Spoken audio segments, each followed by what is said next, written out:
यहाँहरुमाझ फेरि किसानको विषयमा केही कुरा राख्न मन लागेको छ। लामो समयदेखि किसान जहिले पनि सङ्घर्ष गर्नुपर्छ रेटको लागि, कहिले अनुदानको लागि।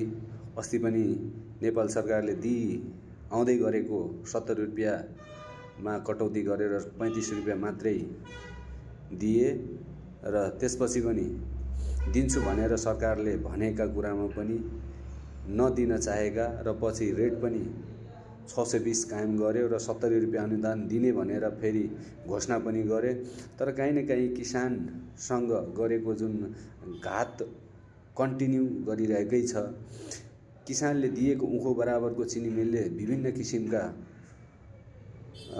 पदार्थहरू निकाल्छन्, तर किसानले पाउने एउटा चिनीको रेट मात्रै हो।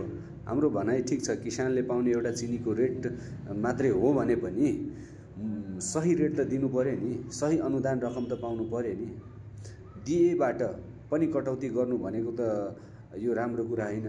किसानसँग त घात हो। किसानले कति मेहनत गर्छन् खेतमा, उखु एक वर्ष उखुमा कति मेहनत हुन्छ, त्यसमा कति मलजल गरेको हुन्छ, कति पानी हालेको हुन्छ, कति त्यहाँ गोड्नलाई त्यसमा कति मेहनत परेको हुन्छ, सबै छ।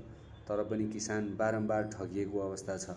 अब यसको विषयमा पनि हामी कन्टिन्यू विरोध गर्नेछौँ र यो विषयमा कति हुन्छ हामीबाट हामीले किसानको हक हितको लागि आवाज उठाउनेछौँ भन्नको लागि हामी आज ज्ञापन पत्र पनि सिडिओ अफिसमा दिए र फेरि पनि हामी किसानको हक हितको लागि हमेसा हामी अगाडि बढ्नेछौँ।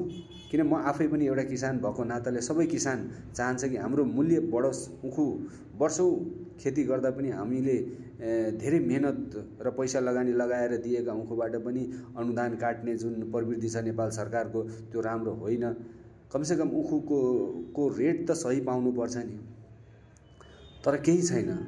नेपाल सरकारले बारम्बार कृषि प्रधान देश भनिन्छ, तर यो भनाइ मात्रै हो। किसानको लागि न कुनै कानुन छ, न कुनै ऐन छ। यो कृषि मन्त्री बन्नु पनि बेकार जस्तो मलाई लाग्छ। के गरेछ र कृषि मन्त्रीले? यो देशमा जो पनि कृषि मन्त्री बन्छ त्यो एउटा पोलिटिकल पावरको कारणले र पोलिटिकलको हिसाबले बन्छ। तर खोइ त विज्ञ मान्छे राखेको, खोइ त ग्राउन्डमा किसानको समस्याहरू बुझेका मान्छेहरू मन्त्री बन्न सकेको।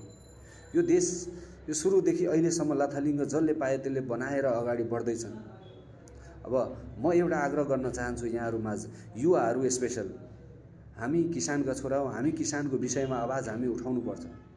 यदि अहिले हामीले उठाएन भने यो कुरालाई पछि हामीलाई फेरि नकारात्मक हुँदै जान्छ र